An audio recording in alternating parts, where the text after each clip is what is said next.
Good morning mga kapanalig. Yan, sa lahat ng naghahanap sa akin, ito po ako, buhay pa at nakapag-vlog, no.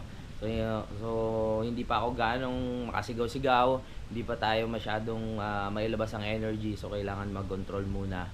Kaya sa lahat po ng nag-aalala sa akin, okay na po ako. At sa mga hindi alam kung ano nangyari sa akin, na-hospital po ako nung nakaraan mga kapanalig, no. Mababa po yung potassium ko. Noong mga times na ang pagising ko ng umaga, bigla po ako parang hindi makahinga kasi parang umakyat yung acid ko pataas. Tapos parang nagpalpitate yung aking heart, yung puso ko. Tapos sinabayan ng nervyos. Akala ko may mangyayari na sa aking masama. So parang hihimatayin ako mga kapanalig. So nagpanik ako. Buti na nga lang nandun si Kadede at naisugod tayo sa ospital agad-agad. Hindi ko rin alam kasi mga kapanalig kung binaliwala ko yun yung mga times na yun na hindi ako agad nagpasugod sa ospital. Baka mamaya deads na ako, no. Hindi ko na alam kung anong nangyari sa akin. Kaya salamat sa taas kay Lord dahil ayun, ako ligtas na ngayon at okay na ngayon ang pakiramdam. Nagpapalakas na lang at pinapakiramdaman ko yung aking sarili, no. Sa nangyari sa akin, nagkaroon na ako ng parang takot o nervyos pag nakakaramdam ako ng mga bagay-bagay. So kailangan may ko yun, may overcome ko yun ngayon. So yun lang naman, in-update ko kayo sa aking kalagayan kasi ang dami talaga naghahanap sa akin. Dahil pagkatingin ko dun sa aking vlog, 6 days na ang nakaraan, hindi pa tayo nakakapag-upload no mga kapanalig. Ayun, nung nasugod ako sa ospital, sinundo ako nila Budang doon, no, kasama sila si Hanilu, yung partner niya sa BFF Bruce. Tapos inuwi na ako dito dahil yung kaya na naman, okay na yung pakiramdam ko. Ay, salamat din sa mga bumisita sa akin doon sa ospital kila Daddy Om saka kay Bossing Robert, no. At ayun, so nagpapahinga lang ako, ilang araw lang ay babalik na tayo sa Kampanalig. Dahil si Utol at si Kadede ay nandun na, inaasikaso yung CR. Medyo yun nga lang, talagang mahirap talaga mga hospital dahil yung ating bills talaga mga kapanalig ay medyo malaki. Isang araw yung ating binuno sa hospital, pero ang laki na ng ating bills. Pero okay lang yun, ang mahalaga ay buhay tayo. Na tiyempo nga na nung na-hospital ako mga kapanalig, meron tayong t-shirt. So gusto ko ulit kunin yung inyong suporta kung sino yung mga gusto bumili ng aking t-shirt. Yung Louis TV t-shirt po ay available dahil kakapagawa ko pa lang po. So meron tayong 50 pieces mahigit dahil meron pa namang mga natira na 10 piraso doon sa first batch. Meron pa po ako dito kung gusto nyo pa rin po bumili. Yan, dahil malaki-laki ang ating nagastos sa ospital. So kailangan ko magbenta ng t-shirt para makasurvive tayo. Ay, pasensya na dito sa aking aparador, no. Magulo. Ayan. Ito mga kapanalig yung aking t-shirt para po sa lahat ng gustong bumili. Napakita ko naman po ito sa inyo. Sa halagang 750 pesos ay magkakaroon na po kayo nito. Ayan. Ng Louis TV t-shirt. Para makasuporta lang sa Ang dami ko ring ang dami ring gamot na ibinigay sa akin. Katulad dito. Salamat din kay Budang kasi sa pag-aalaga. Ayun. Pumasok na siya ngayon. So ito na yung time na makakapag-vlog na rin ako. Kasi wala akong gagawin dito mga kapanalig. Ilang araw na akong halos pahiga-higa lang, no. Halos na ako dito. Talagang alagain. So kailangan kasi pakiramdaman ko yung sarili ko. Ngayon nga habang nagsasalita ako, parang naninibago pa ako. Dahil ilang araw nga akong nakahiga. Parang medyo naninibago pa sa pagsasalita mga kapanalig ng tuloy-tuloy sa paggalaw-galaw. Ayan, ito pa yung mga gamot ko, grabe ang dami. Yan, ininom ko po yan. So okay na naman. Unti-unti na tayong nagpapalakas. Dahil syempre hindi tayo pwedeng tawag dito, hindi tayo pwedeng palaging ganito. So iwas muna ako sa mga bawal. Iwas muna ako sa mga tawag dito, mga hindi dapat nakasanayang gawin. Kung mapapansin niyo yung aking ano, medyo maputla pa mga kapanalig, no? So, talagang nagpapalakas pa po ako. Yan, sa lahat po ng gustong sumuporta, bili na po kayo ng ano, ng t-shirt ko, no? Para makabawi-bawi tayo sa bill sa ospital. Dahil hindi talaga biro pag ikaw ay na ospital mga kapanalig.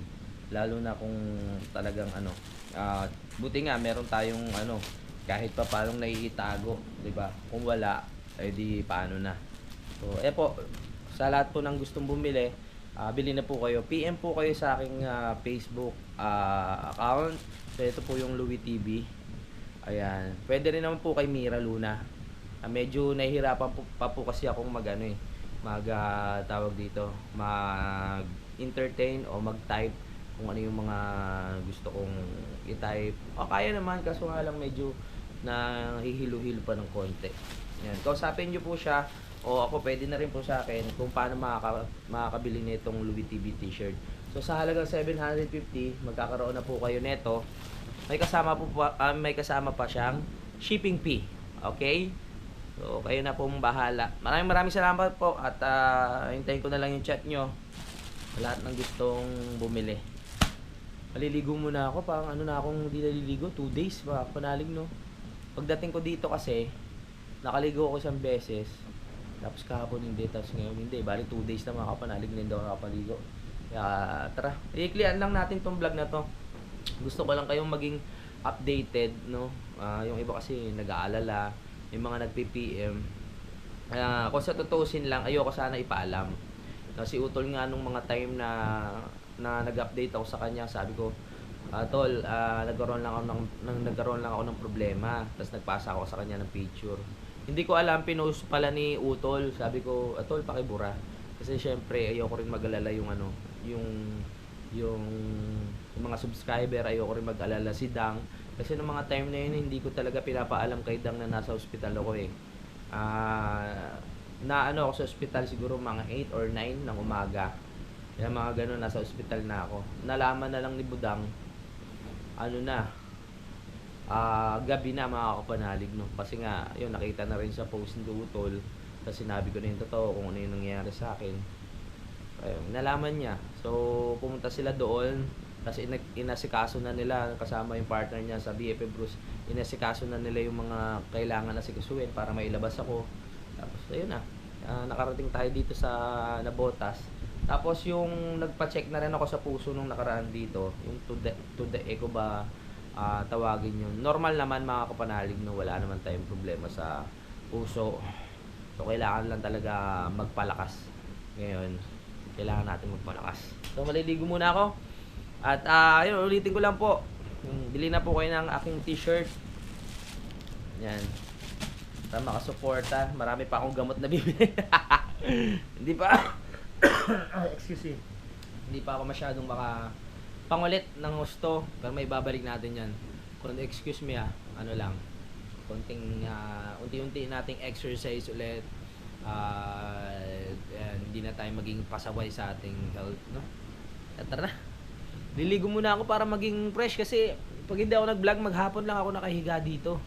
Para ako naninibago na naman mga kapanalig na nagba-vlog. Pero okay lang yan. Yan ang ating buhay. Maraming salamat sa lahat ng nag-alala at sumuporta. Maraming salamat sa inyo, no?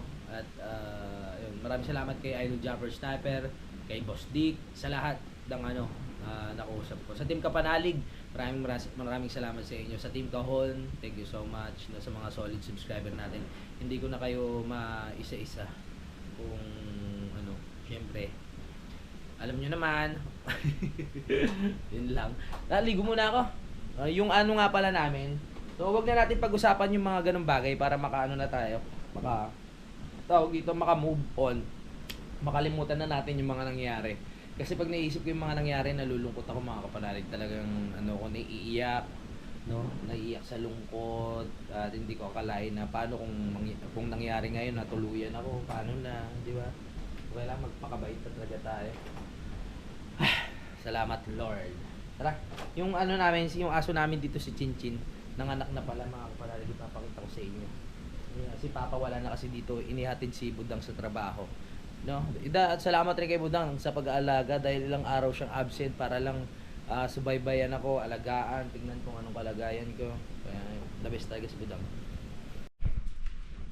Pakita ko lang sa inyo yung ano, yung anak ni Chinchin. Ito si Chinchin, oh. Ano, nanay ka na. Ayun yung tatay. Ano yan, 3 babae, 1 lalaki. Ayan, oh. Ito ata lalaki. Ito, hindi, babae. Ito yung lalaki, oh. May tutoy. Ganda ng kulay nito. Ito kasi tatay niya, no. Si Kalkal. Bait yan si Kali. Nanay ka na. Pero sabi ko kasi mga kapanalig, ipamigay na. Masikip na kasi kami dito eh. Kailangan ipamigay na yung mga anak. Walang magagawa kasi kung alagaan namin lahat yan, di siksikan na kami dito. Si Cloud, oh. Cloud! Lagaan mo yan, ha? Sidang pa naman pag napamahal sa mga ano, talagang aalagaan. Na, bagay na pag-usapan na namin yan. Ipamimigay na lang namin para maalagaan ng gusto. Dami pang kwento. Kailangan ko na maligo. Ay, nako. Para na ako ermitanyo. Ilang araw na ako hindi nakapag-ayos ng sarili. Dahil nga sa nangyari. Yay! Tara. Okay, tapos na tayo maligo.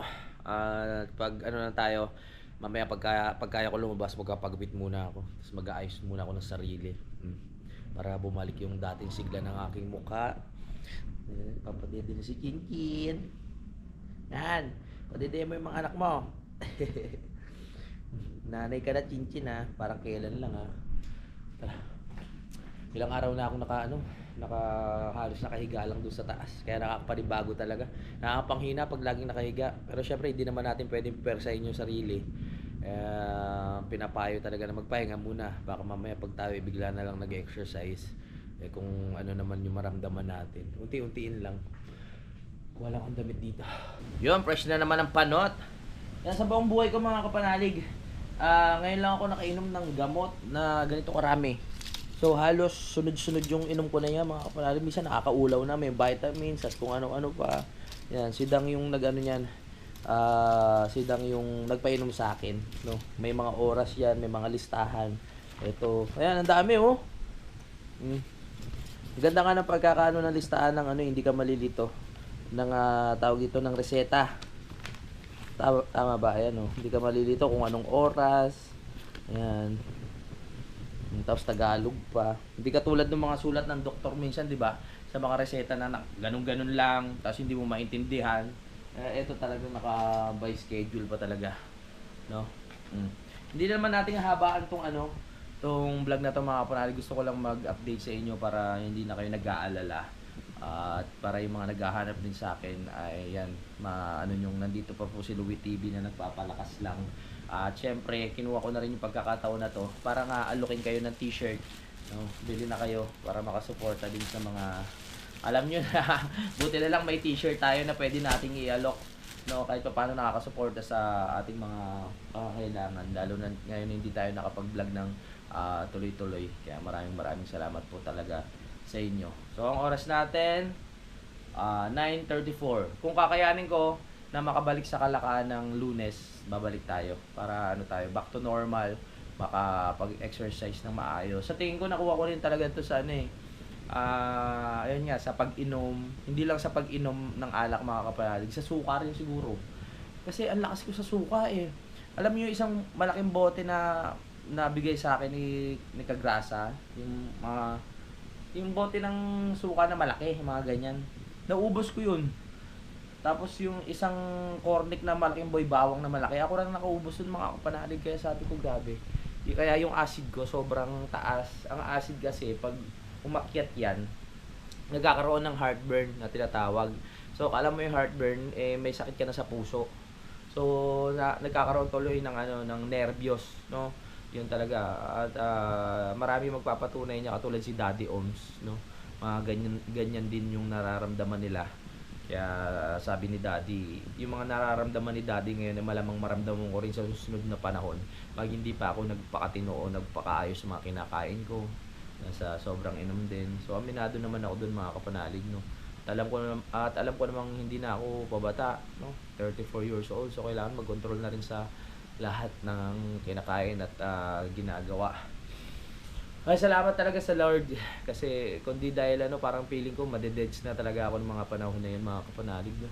Talagang pinilit ko na lang umakyat pinilit ko na lang umakyat ng mga time na yun dahil natataranta na nga ako mga kapanalig, no. Akyat ako kasi tumatawag ako sa marami akong tinawagan na tao ng mga panahon na yon.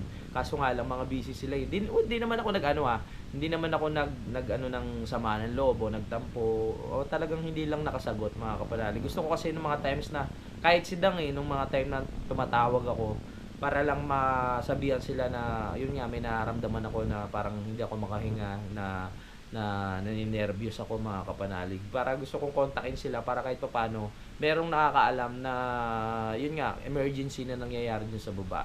Nangyayari na yung laging ko sinasabi na pag merong mga emergency na mangyayari napakahirap pag wala talagang right of way mga kapanalig, no. Kaya kailangan talagang maayos na yung right of way. Kung hindi nga lang malakas yung aking yung pag-iisip ko mga kapanalig, malamang nahimatay na ako kasi nilabanan ko din. Sabi ko tamang lang to, hinga-hinga lang ng maayos, huwag mataranta kasi once na matataranta ka mga kapanalig, lalong lumalala yung nararamdaman mo no.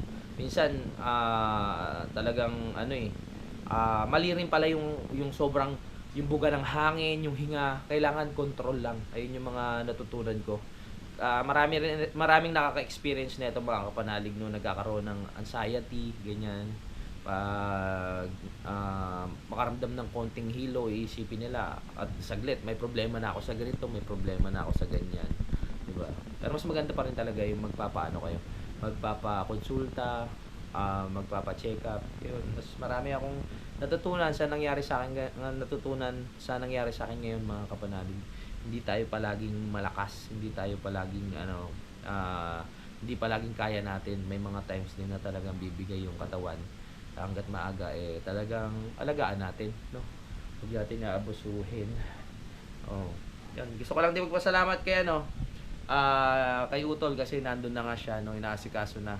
At kay paring Kadedit talaga na sumama sa akin sa ospital, no. Siya na yung sumama sa akin maghapon, bago pa umaga hanggang gabi, hanggang sa dumating sila si Hanilu, maraming salamat din, at kay Arinyel yung sa kanyang asawa dahil sila yung nag-drive. Syempre sa Matepok, no, yung sa ng Matepok mga kapanalig, yung nila, yung mobile, tawag na yung parang pinaka-ambulansya kasi sila yung nagsugod sa akin dun sa ospital. At nakaabot naman tayo. Ito pa rin at nagpapalakas na naman. Kaya maraming salamat sa suporta ninyo at syempre kay Lord sa taas, maraming salamat po talaga. Ayun, so wala rin naman akong masyadong maiba-vlog dito. Nagkwento lang ako. Nag-share ng mga nangyari sa akin. So magkapaalam muna ako mga kapanalig, no.